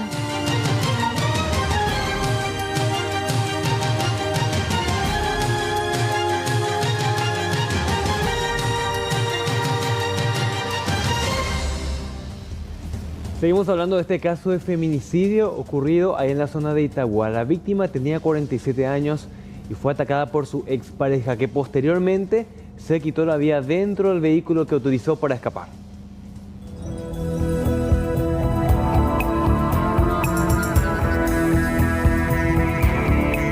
Este inquilinato en el barrio 6 de enero de la ciudad de Itagua fue escenario de un crimen que se suma a la larga lista de feminicidios. La víctima fue la señora Patricia Susana Capo. Discutió con su expareja Enzo Ojeda Arens, quien decidió matarla y posteriormente en otro lugar quitarse la vida. Se comunicó en la noche de este día, 15 de mayo, un supuesto hecho de homicidio, que todavía no se tenía seguro si era un feminicidio, que se pudo constatar con las cámaras de seguridad que efectivamente su pareja ingresa al departamento con este vehículo. Se produce una discusión y luego los vecinos escucharon disparos de arma de fuego. ¿En la vía pública se produjo en qué sector del...? No, fue en el interior del departamento donde se encontraba la víctima. Buscando los datos o encontrando los datos de ambas personas, pudimos remontar en el año 2016, que hace aproximadamente 3 años, estas parejas ya se denunciaron mutuamente. Uno por agresión física, otro por maltrato, otro tipo de violencia familiar. Hay un antecedente, pero cabe mencionar que en esa época la víctima fatal, hoy en día, bueno, la primera, la mujer en este caso, residía en la ciudad de San Lorenzo. Y ahora también sí se confirma que el supuesto autor, según base de datos de la policía, residiría por la ciudad de Itagua. Ambos son personas mayores de edad. La víctima fatal femenina es la señora Patricia Susana Capo, viuda de Cáceres, ciudadana argentina, viuda de 47 años de edad. Y el señor que en vida fuera también Enzo Manuel Ojeda Arens, paraguayo, mayor de edad, 52 años de edad. Bajo estos conos se encuentran parte de las vainillas que intentaron ser percutidas por este hombre en medio de la discusión. Aparentemente, y según los registros policiales, ya en el 2016 Enzo y Patricia se habían denunciado mutuamente por maltrato. Intentamos defenderle a la señora, pero no pudimos porque el tipo estaba muy nervioso y como me pidió socorro en el Itaí. Yo salí para defenderle, pero no hubo caso, me apuntó también el arma retírate nomás vos de acá. Yo le conozco lo del señor, siempre venía a tomar conmigo tereré y hablábamos un ratito. Y después me dijo que me retire ahí, que si no, yo iba a ligar. Se trabó el arma, que era una pistola. Se trabó, pero después se trabó la pistola y le dio 2 balazos a la señora. Cuando yo entré acá, hasta ahí yo me fui. Sí. Esa partecita blanca. Hasta ahí. Se trabó el arma y cuando eso yo le dije que ese Carmen es nuestro conocido, que venía a tomar conmigo tereré acá. Y retírate nomás ya de acá, me dijo. Bueno, como estaba muy nervioso el tipo, yo me retiré. Y a salir de acá ya le disparó y ya me dijo el muchacho, ya le mató ya a mi mamá, don Pacho. Ese chico de 13 años. 13 años tiene. Pero ¿cómo le defendió a su mamá? Lloró, mi tía, desastre era. En un descuido, vamos a decirle, vos te diste la vuelta, viniste hacia tu casa y ahí... Sí, para venir ya porque me apuntó ya el arma. Ya me vine nomás de ahí, salí de ahí porque mi vida ya corría peligro. Sí. Y ahí ya le disparó, le sacó a mitad y el señor no le quería hacer nada. No le quería hacer nada y a todas costas él le quería defender a su mamá. Pero ahí le disparó. ¿Qué hizo? Él se puso enfrente, se puso de frente, le abrazó a la mamá. Y como así le dijo, esperamos, ahí, y no le vaya a matar a mi mamá, no le vaya a matar a mi mamá, así le hacía. Salió a frente de la bala de mi taí. Era un terrible, impresionante, así una cosa, casi de una película era lo. 22:40 aproximadamente recibimos una alerta, como se podrá ver en el circuito cerrado. Existe un circuito cerrado que el vehículo sospechoso del cual se dio la fuga, el supuesto autor, ¿verdad? Con las características similares fuimos alertados a las 22:40 aproximadamente de una característica similar, un vehículo abandonado. Efectivamente se trató del señor sindicado, como autor que es el señor Enzo Manuel Ojeda Arens. Él mismo se encontraba dentro del habitáculo del vehículo, también asimismo presumiblemente un arma calibre 9 milímetros, una pistola, que y se presume que habría sido lo mismo. Ustedes podrán notar que existe todavía las vainillas servidas de ese mismo calibre. Toda esta denuncia quedó en la nada porque finalmente, de igual manera, Susana terminó siendo otra víctima de feminicidio. Deja huérfano a su hijo de 13 años que tuvo que presenciar absolutamente todo lo que pasó justo en el Día de la Madre.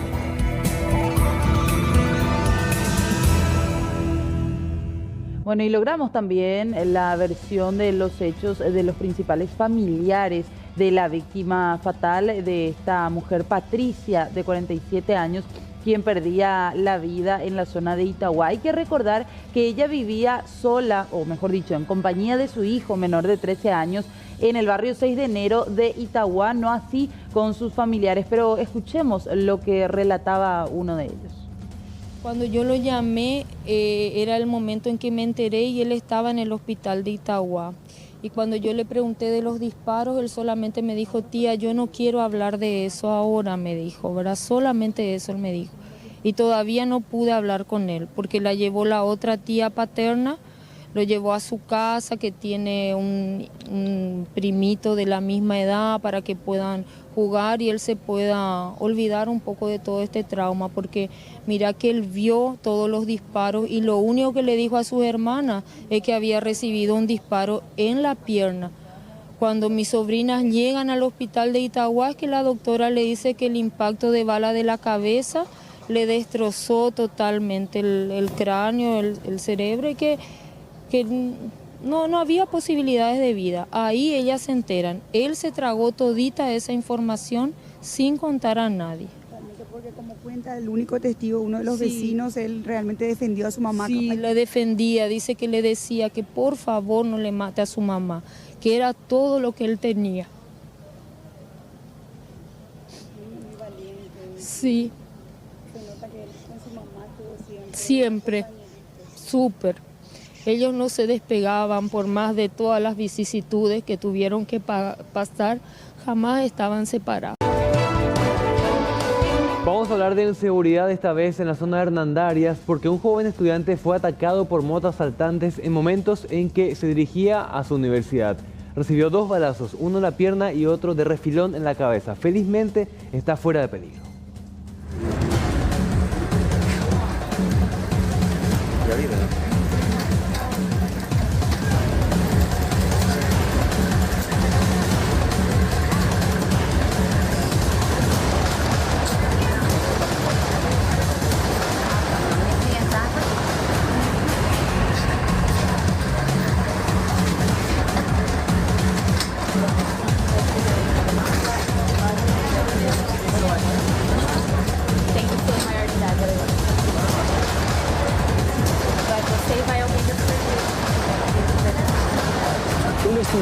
brasileño de 18 años que se dirigía a una conocida universidad del presidente Franco fue víctima de motoasaltante. El mismo se resistió en entregar sus pertenencias y recibió un disparo en la pierna y un disparo de refilón en la cabeza.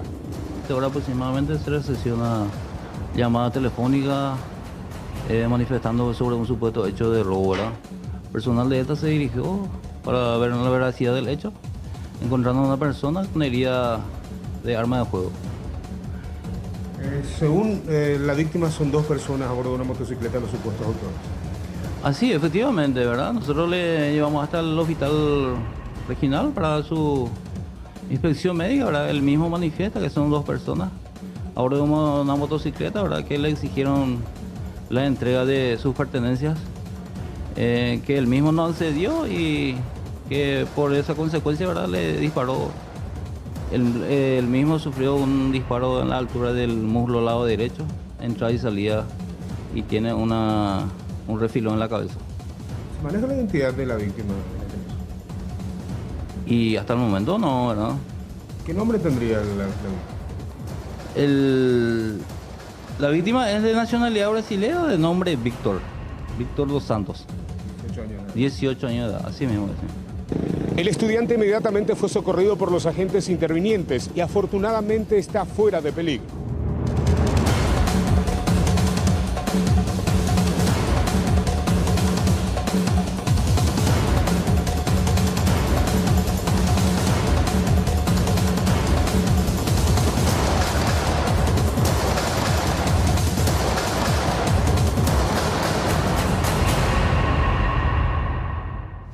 Y en el distrito de Capitán Miranda, un solitario delincuente llegó hasta una estación de servicios y se terminó llevando dinero en efectivo y también mercaderías. La policía ahora busca localizarlo mediante estas imágenes de circuito cerrado.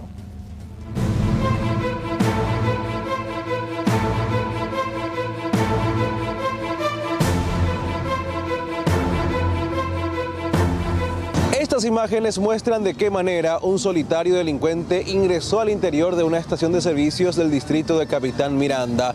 En cuestión de minutos se alzó con más de 1 millón de guaraníes de la caja registradora.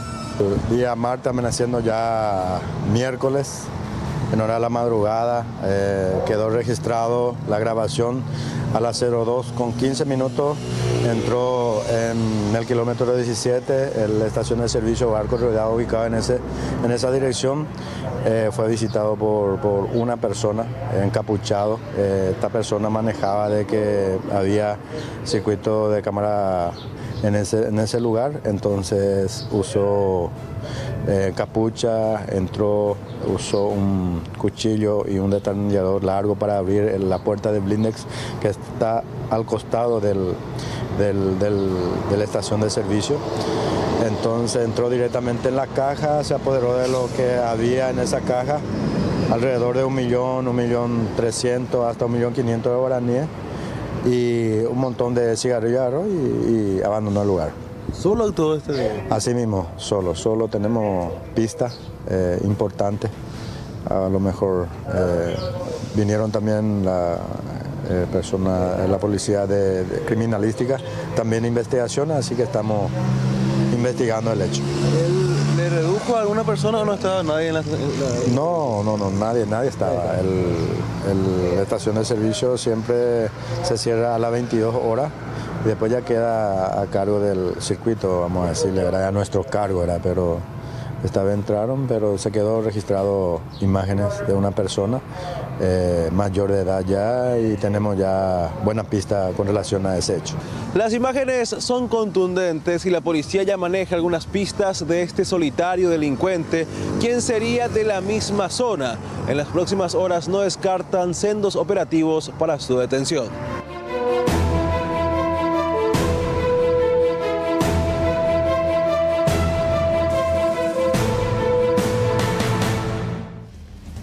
Las noticias del mundo más recientes están en newspaperon.com. Les invitamos a ingresar a esta página que tiene lo último en cuanto a economía, mundo, también en deportes y gente y cultura. Recuerden newspaperon.com.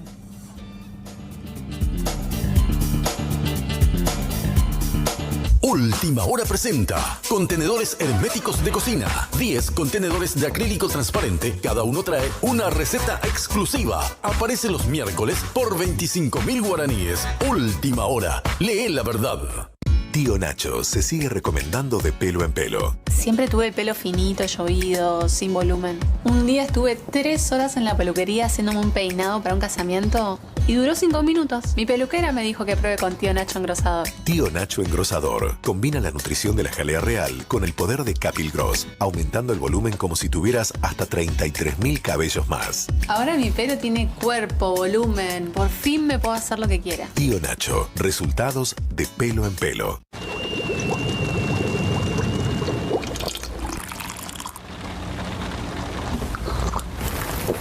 ¿Y si pudieses escuchar el verdadero sonido de la lluvia? Nada como un café fresco para sentir más la vida. Y un café fresco es Melita, de la selección de granos al envase. Melita hace todo para que llegue hasta vos un café fresco siempre. Melita, café fresco para sentir más la vida. Las mujeres vivimos haciendo malabares, pero cuando estamos estreñidas, todo se nos complica. Para esos momentos de estreñimiento, elige Ciruelax, ahora en su nuevo tamaño, igual de efectivo y natural. Ciruelax al acostarse, resultados al levantarse.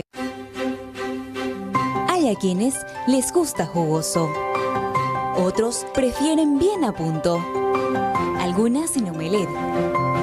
Hay quienes lo quieren juntos pero no revueltos. A otros les encanta bien revueltos. Y algunos lamentan tirar la cáscara. Estamos para consentir a toda tu familia. Huevos San Carlos son más naturales. ¿Cómo así que viene el jefe hoy? Después de la patada que le diste anoche. Que el dolor no corte tu rutina. Llegó Etidol, un nuevo analgésico de efecto inmediato que te alivia el dolor cuando más lo necesitas. Etidol, lo más nuevo contra el dolor.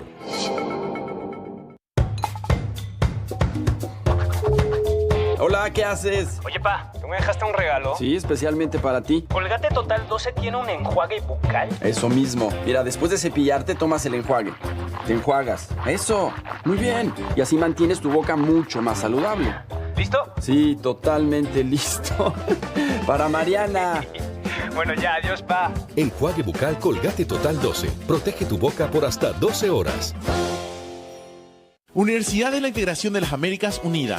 Administración de Empresas, Marketing, Comercio Internacional, Contabilidad, Ingeniería en Sistemas, Ingeniería en Informática, Medicina, Enfermería, Nutrición, Kinesiología y Fisioterapia, Relaciones Internacionales, Derecho, Carreras a Distancia. La mejor formación académica a tu alcance. No hay límites, desde cualquier punto del país. Estudia a distancia. Carreras de posgrado y cursos de idioma. Descubre tu verdadero potencial. Estudia en UNIDA.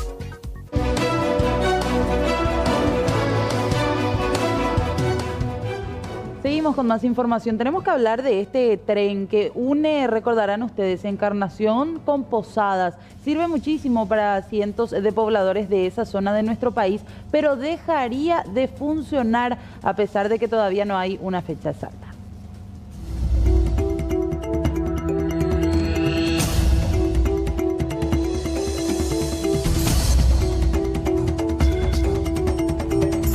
La empresa argentina encargada del servicio del tren se encuentra en dudas de que este pueda seguir operando entre la ciudad de Encarnación y Posadas. Genera preocupación. El tren acá, vamos a ser sinceros, se moviliza todos los negocios de esta zona a través de los pasajeros que vienen en el tren.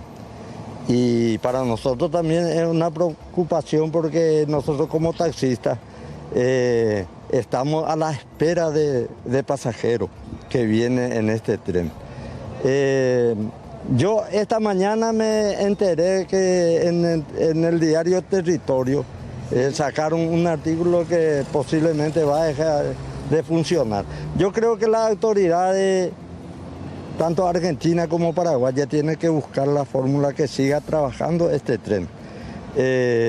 Sería muy bueno. El problema, yo creo que el problema subsiste en que migraciones de la Argentina los sábados y domingos no trabajan el tren porque dice que ellos cobran extra. Entonces por ahí viene la mano, porque sabemos bien que sábado y domingo hay muchos pasajeros en el tren. Viene mucho. Y es necesario. Este tren movió toda la estantería acá del circuito comercial. Genera fuente de trabajo. Genera fuente de trabajo. Hay mucha gente. Fíjate cuántos vendedores tenemos acá a los alrededores nomás. Que hace tereré, que chipa, que dulce, que caramelo, todo genera. Y ahora que vino un bajón, sabemos que siempre hay un bajón, pero hay que tomarlo con calma. Genial, gracias por su tiempo. ¿Su nombre, señor? José Escobar. Gracias, don. Gracias a usted también. La situación generó mucha preocupación para los usuarios y los comerciantes del centro comercial de la ciudad de Encarnación.